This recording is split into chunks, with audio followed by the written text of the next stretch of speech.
The rain that morning seemed to fall only on the roof of that house, a constant, almost meditative sound that filled every corner of the home, as if a silent warning that something profound was about to happen had chosen that exact place to make itself heard first. Michael Jordan sat at the kitchen table, the coffee cup still full, untouched. He stared at the rising steam, but registered none of what he saw. It was as if the world around him had been temporarily suspended, waiting for him to understand something that had yet to be said. The dream house, the one he had envisioned for decades, the one that represented success, stability, legacy, now felt larger than it needed to be. Too big, too quiet, too heavy. Yara, his wife, entered slowly, barefoot, wearing a light robe. Her steps were soft, but the unease she carried gave her away. She walked to the sink without looking directly at him, as if mentally rehearsing every word before speaking. Michael raised his eyes and watched her movements. He knew her better than anyone, and something, in that moment, was deeply wrong. "Good morning," he said softly. She turned off the tap, held the cup with both hands, and stood with her back to him for a few seconds before responding. "Good morning." There was hesitation. There was fear. There was a thought she hadn't yet dared to say out loud. Michael leaned forward. "What's going on, Yara?" She took a deep breath, like someone about to dive into turbulent waters. "We need to talk," she finally said, without looking at him. The sentence landed in the air like a heavy stone. Michael set the cup on the table. "About what?" She turned slowly. Her eyes showed signs of sleepless nights and an anguish that didn't match her usual calmness. "About the house." The answer surprised him more than he let on, but inside, a wave of apprehension was forming. Yara pulled a chair, but didn't sit down. She remained standing, holding the backrest, as if leaning on it kept her from collapsing. She began, but her voice faltered. She tried again. "Michael, I want to move." The silence that followed seemed to fill the entire kitchen. Michael blinked once, then again, trying to understand if he had heard correctly. "Come again?" he asked cautiously. She lowered her gaze, pressing her fingers against the wood of the chair. "I need to leave this house." Michael leaned back in the chair, unsure whether to react with surprise, discomfort, or just listen. He chose to listen. "Yara." "Why?" She exhaled slowly, as if each word were a painful release. "Because I don't feel safe here." Michael straightened immediately. "What happened?" She raised her head, and there were tears held back in her eyes. But they weren't ordinary tears. They were the tears of someone who had tried to be strong for too long. "I'll tell you, but you have to promise you'll listen until the end, without interrupting." He nodded, and in that instant, without knowing it, a profound change was about to enter both their lives. Yara wiped her face, drying a tear that refused to stay in. "Michael, I've been receiving messages." He frowned. "Messages? From who?" She hesitated, and that second of hesitation was enough to make his heart pound harder. "From someone who knows things about our life. Things that shouldn't be public. Messages saying, I shouldn't be here, that I don't belong in your life, that you'd be better off without me." Michael felt heat rising inside his head. "Why didn't you tell me this before?" She took a deep breath. "Because I thought it would pass. I thought it was just some disturbed person looking for attention." Then came emails. Then photos of us, taken from outside the house. And then came the worst part. Cars driving too slowly past the gate. People I've never seen watching the entrance. Anonymous profiles following me on social media. I got really scared. 1. Ass. 2. Michael slid the chair back and stood up. "Why, for God's sake, didn't you tell me anything?" She took 2 steps back, startled by his tone, but he noticed and immediately softened. "I'm not mad at you. I'm mad that you had to go through this alone." She lowered her head. "I didn't want to worry you. You already carry so much responsibility. I didn't want to be another burden." "You are never a burden to me," he said firmly. A tear rolled down to her lips. "I was afraid, Michael. Afraid that this person would try to enter the house. Afraid they were closer than we think. Afraid that something would happen to me or to you. Michael stepped forward, holding her hands. That's not going to happen. I promise. But she didn't seem convinced. The fear inside her ran deeper than a mere scare.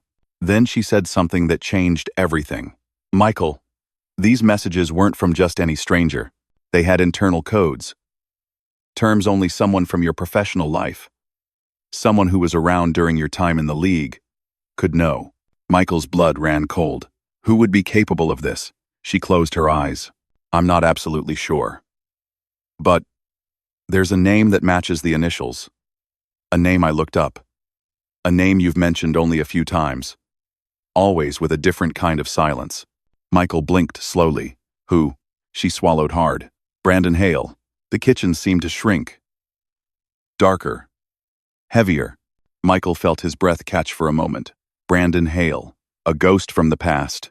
A man who never accepted being just another player, while Jordan became a legend. A man consumed by frustration, envy, and bitterness. A man who always wanted to destroy what he couldn't understand. Michael slowly released her hands. Yara. Why did you think he might be involved? She replied in a trembling voice. Because the last email I got was signed with the letter B. And the final sentence said, I will rebuild what you ruined. That sentence cut through Michael like a blade. He closed his eyes, clenched his fist, and took a deep breath. We're going to deal with this. Now. Yara shook her head. I don't want you to go after him. I'm not asking what you want, he replied, calm but firm. I'm telling you what's going to happen. You're not going to live in fear. Not while I'm here. She stepped toward him. That's why I asked us to leave this house. I thought, if he didn't know where we were, maybe it would stop. Maybe he'd give up. But the more time passes, the more I realize he doesn't just want to scare me. He wants to hurt you. Michael looked out the window. The rain was still falling. But now, it felt like something heavier than weather was closing in. Then let's leave, he said.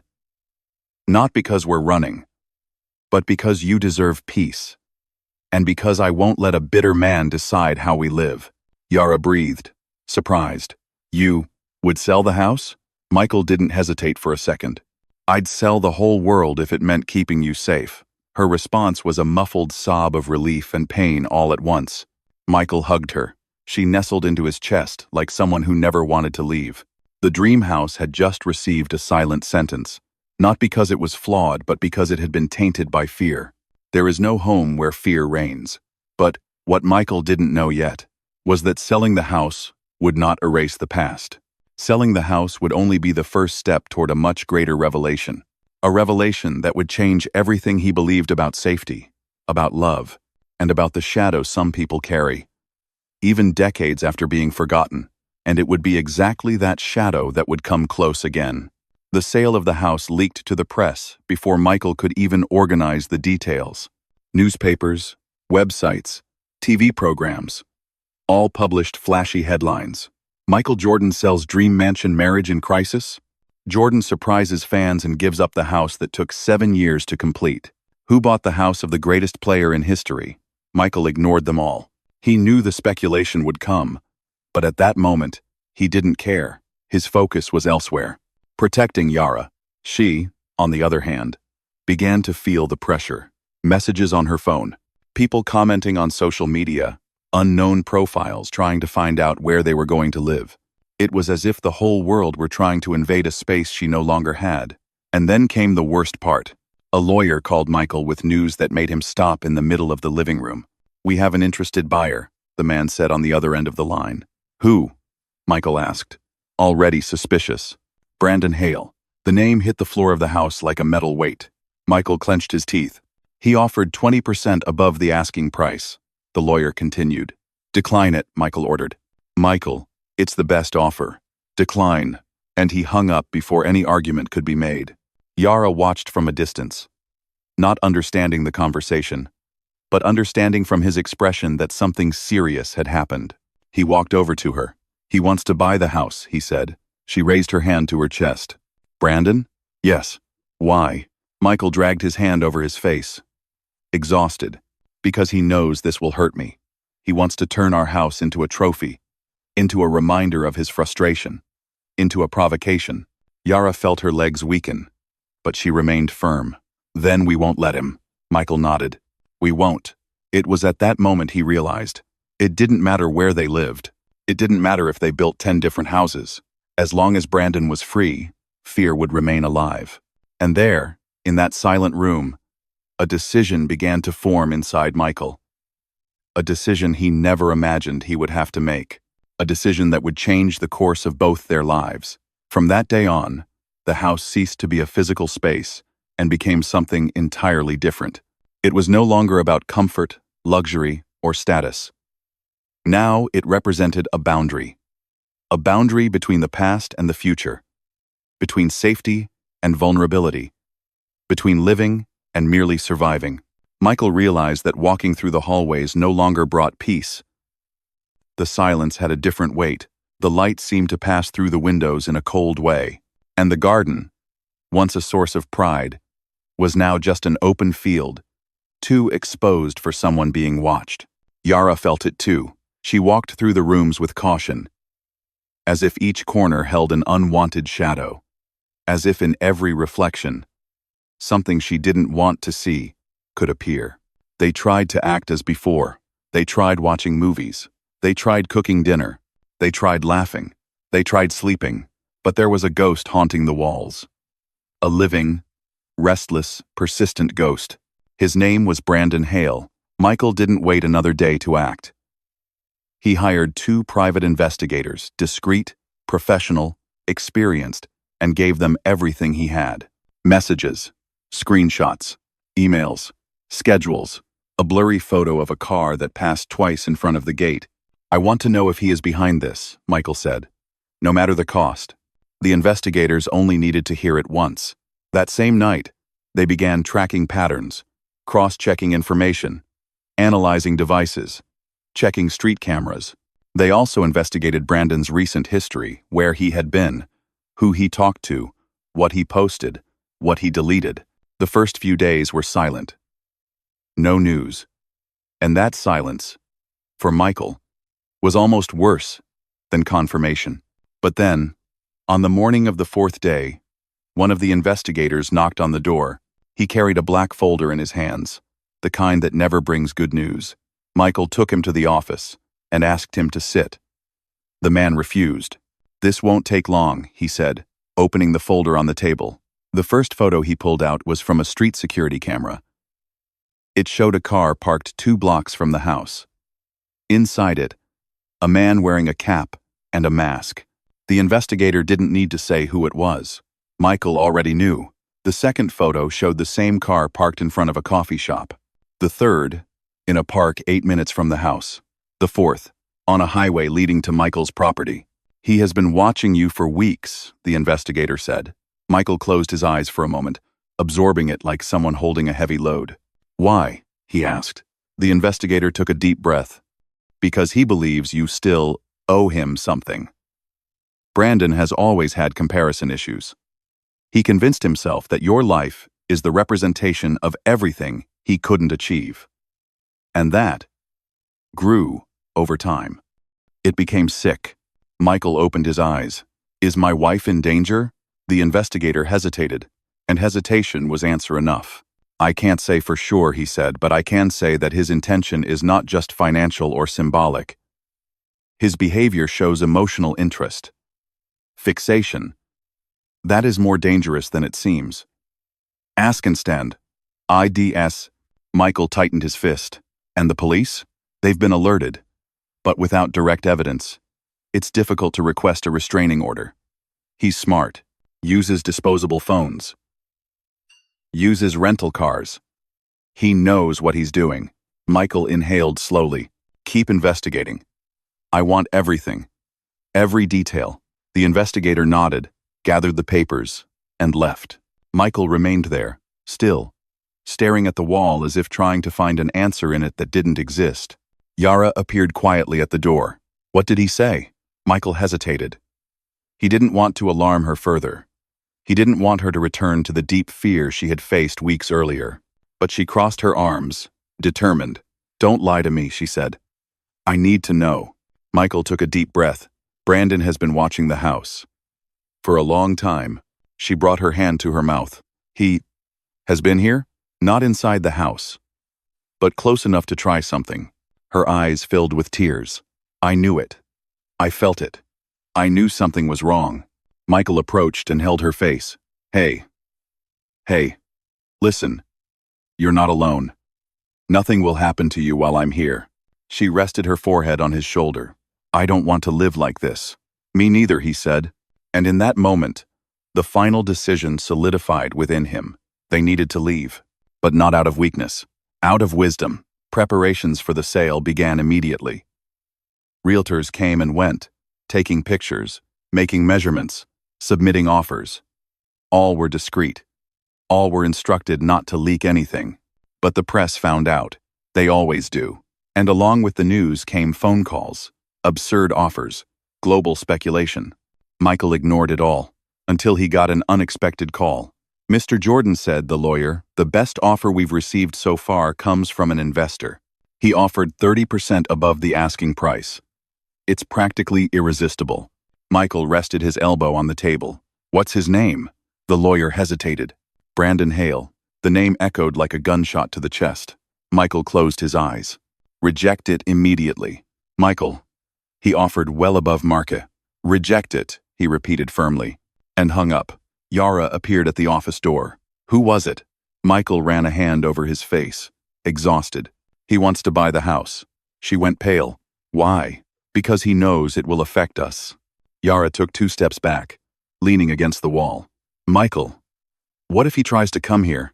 He was silent for a few seconds, but when he answered, there was strength in his voice. "Then he'll find the police waiting." 2 days later, Michael received a call from the police station. "Mr. Jordan, we need to talk about Brandon Hale." Michael stiffened. "What happened?" "He disappeared." Michael frowned. "What do you mean?" "He abandoned the house, vanished from social media, missed an important meeting." His car was found a few miles from his old residence. Michael looked away, feeling irritation rise, but also something more dangerous. A bad feeling. Yara stood at the doorway, watching. "Did he leave anything behind?" Michael asked. The detective replied cautiously. "We found tire tracks matching previous records." He had been watching the area for at least 3 consecutive days. Michael's stomach turned. "Is he coming after us?" "We can't confirm," the officer replied. "But we advise you not to stay alone. We'll assign a patrol car to circle near the new house." Michael closed his eyes for a moment. "Understood." When he hung up, Yara came closer immediately. "What is it?" Michael took a deep breath. "He vanished." "And that's dangerous." She touched his hand. "I don't want to live like this for the rest of my life." "And you won't," he said, gripping her fingers tightly. "I promise." He didn't know, at that moment, how much that promise would be tested. The new house wasn't fully ready yet. Some walls were unfinished. The furniture was still being assembled. But there was warmth. There was life. There was peace. Or at least, there was until that night. The wind howled outside. The moon was hidden behind heavy clouds. And the lake reflected only shadows. Michael had fallen asleep on the living room sofa. Yara was writing in her notebook, a therapeutic habit she had started practicing daily. Writing everything she felt, hoping that the words would lift the weight off her chest. That's when she heard it.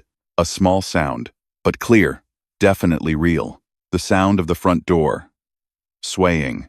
Yara froze. She waited a few seconds, thinking it might have been just the wind. But then came another noise, a wooden creak, then footsteps. Then silence. Dense silence. Living silence. A silence that wasn't natural. She placed the notebook on the floor and approached Michael carefully. "Michael," she whispered. He woke up instantly. Decades of reflex, instinct, and danger had trained him to recognize when something was out of place. "What is it?" "The door." He stood up slowly. "Stay behind me." Yara obeyed. Michael's steps toward the door were firm, controlled. There was no panic, only resolve. Then he heard it too. A snap, a muffled breath, a slight shuffle of a sole on wood. Michael didn't need to open the door to know who it was. "Brandon," he said, firmly, "I know it's you." The silence on the other side confirmed it. Yara clutched his arm. "Don't open it," she whispered. "Please, Michael, don't open it." Michael kept his hand on the doorknob. "This ends today." Then the voice came from outside.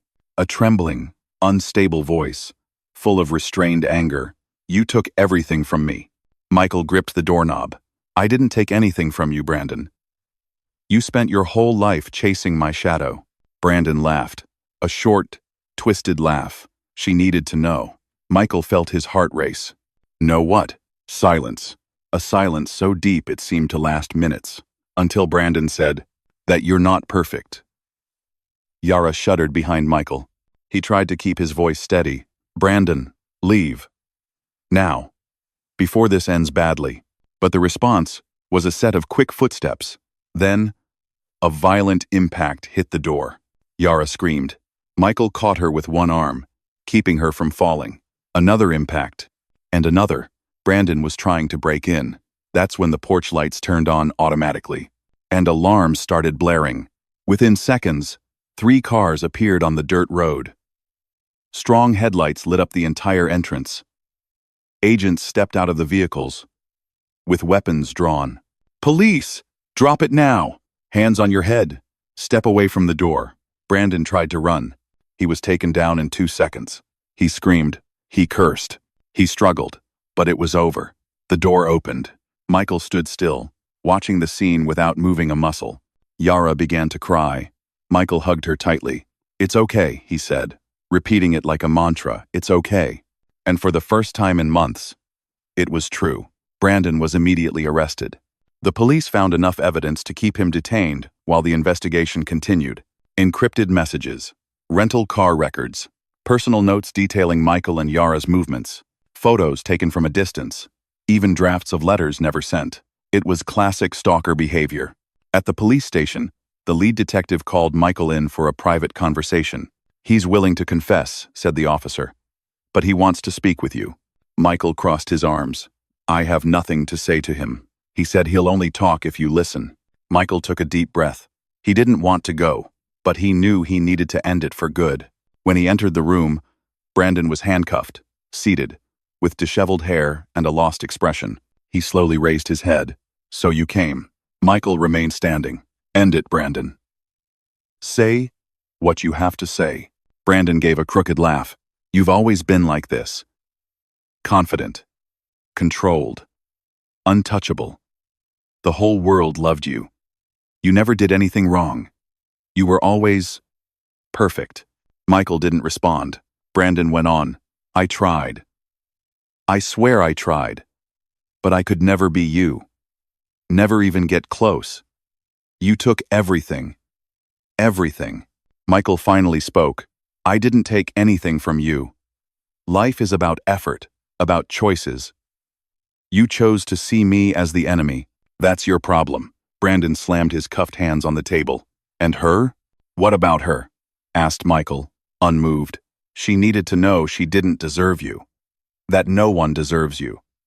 That you need to lose something. To feel what I've felt my whole life." Michael took a deep breath, but showed no anger. Only pity. "You need help, Brandon, not revenge." Brandon lowered his head. When he looked up at Michael again, there were tears in his eyes, but they were tears of hatred, not remorse. "I just wanted to see you break," he whispered. Michael took a step back and left the room without saying another word. When Michael returned home, Yara was waiting for him in the living room, sitting on the floor near the unlit fireplace. He approached. "It's over," he said. She looked up. "Really?" "Yes." She hugged him so tightly he could feel her heart racing. And as he held her, he realized the new house was experiencing its first moment of healing. The still unpainted walls witnessed that embrace as the first signs of emotional reconstruction. It no longer mattered what the old house had represented. It no longer mattered who had tried to destroy them. They were alive, they were together, and they were starting over. The new house seemed to breathe with them. It wasn't just a newly built structure. It was a fresh start, shaped carefully, brick by brick, decision by decision. Every detail held a part of Yara. Every space held a part of Michael. And, unlike the old mansion, nothing there resembled absolute perfection. It was a house with life, with little flaws, with human marks, with warmth. Yet, even with fear pushed aside, the following weeks were a long healing process. Michael always woke up before Yara, checking if she was sleeping peacefully. Yara walked slowly through the house in the mornings, as if still testing the limits of her own courage. They were safe, but safety is a feeling that takes time to bloom in someone who's been hurt. Only after a few days did Yara do something Michael didn't expect. She went alone into the small forest behind the property. It wasn't dangerous. It wasn't far, but it was symbolic. Michael watched her from the window. She walked slowly, touching trees, breathing deeply, looking around like someone reclaiming territory once stolen by fear. When she returned, she smiled for the first time in a long while. "I need to feel part of the world again," she said. "I can't let him take that from me." Michael smiled too. "You never lost that right. You just needed to remember it." She hugged him, and in that hug was the seed of what would come next. The house still had boxes on the floor, half-assembled furniture, pictures not yet hung. It was silent chaos, but good chaos. Living chaos. During one of those afternoons of unpacking, Yara showed up holding a small box. An old box, made of dark wood, with golden details on the sides. Michael recognized it instantly. "Where did you find this?" "In the storage room," she said. It was inside a box with old papers. Michael took the object carefully. It was the foundation stone from the old house, a symbolic piece the architect had given them at the start of construction, years ago. There was an inscription, almost worn off. "A home begins where the heart chooses to stay." Michael had never given that stone much thought. It was just a detail, a nice gesture, nothing more. But now it seemed to carry another meaning. "Why did you bring this?" he asked. Yara sat beside him on the living room floor. "Because I want you to start remembering the old house differently. Not as a place where we were threatened, but as something that brought us here. It gave us this new life. It brought us to this house, to this moment." Michael looked at her, surprised by the depth of her insight. "So what do you want to do with it?" Yara took a deep breath. "I want it to stay here. In the center of the house. Under the rug. Where no one sees it, but where we know it is." Michael felt something tighten in his chest. It wasn't pain, it was understanding. "Are you sure?" "I am." She smiled. "It's part of our story. We don't need to erase everything that happened. We just need to give it new meaning." Michael leaned forward and touched his forehead to hers. "Thank you," he whispered. Then he stood up, lifted the central rug in the living room, and placed the stone exactly where the architect would recommend for a symbolic foundation. When he finished, Yara hugged him from behind. "Now," she said, "we have a home." And in that moment, Michael realized that the old house, with all its beauty and perfection, had never truly been his and Yara's. But this one, this simple house, with walls still smelling of fresh paint, was the first thing they had truly built together.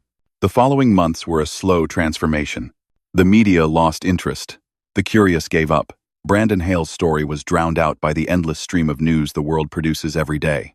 He remained in custody, awaiting trial. And the distance between his shadow and the new life Michael and Yara were building grew every day. Until one day, Michael received a call. It was from the head of a community center, an organization that had bought the old house for a symbolic price, with Michael's direct authorization. "Mr. Jordan," said the man, "the renovation of the house is almost complete. We're going to use it as a shelter for vulnerable children. I'd like to invite you to the opening." Michael smiled softly. "I appreciate it, but I think it would be better to let the house begin its new life without me around. It's no longer mine. Lover mine. I appreciate it be better mine. Lover mine. Onsebase 6. Onsebase well. Onsebase well. I appreciate it but I problem sufficient. Lover mine. I appreciate it but it withdrew." The man understood. "I see. But I'd still like you to know something. There's a phrase engraved on the main entrance wall. We don't know who wrote it. We don't know when. But we thought you should hear it. What does it say? The man took a deep breath. The value of a house isn't in its size, but in who it shelters. Michael closed his eyes. Moved. Thank you for telling me. When he hung up, Yara was standing at the office door. Is everything okay? She asked. Michael smiled. Yes. I think the old house has finally found its purpose. Yara walked up to him. And so have we. They embraced slowly, like people reuniting after years apart, even though they had been side by side every day.